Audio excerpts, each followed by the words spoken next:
Io credo che il settore sughiricolo rappresenti un asset strategico non solo per la Gallura ma per l'intero territorio sardo. La Gallura, il comparto del sughero è l'industria del sughero italiana, perché evidentemente traina l'intero paese. È un'industria che rispetto ad altre industrie, a scelte che purtroppo o per fortuna appartengono al passato, che andavano nella direzione dell'industria pesante, che oggi ha i problemi che ha, imprese che non sono più competitive sui mercati, sfregi fatti al territorio, all'ambiente con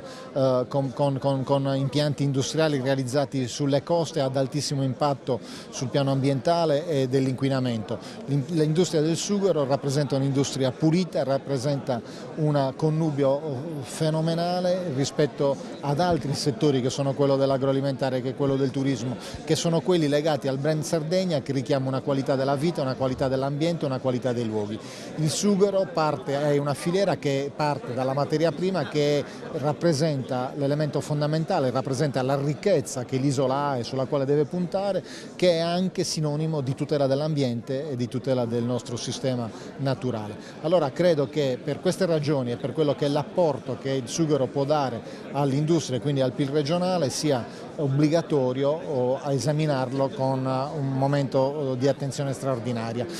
Il comparto è trasversale a diverse competenze, perché c'è l'ambiente, c'è l'agricoltura, c'è l'industria, c'è la programmazione regionale e richiede un coordinamento. Il coordinamento non può che farlo la Presidenza a questo punto, e il tavolo serve a trovare le condizioni per esaminare la filiera in tutti i suoi aspetti, quindi dall'aspetto legato alla materia prima con tutto quel che comporta, alla trasformazione, alla commercializzazione, e rispetto a tutti questi aspetti metterli a sistema per andare a redigere il piano sughiricolo regionale, che è quello che il settore aspetta da lungo tempo, che è quella pianificazione strategica all'interno della quale dovranno trovare prima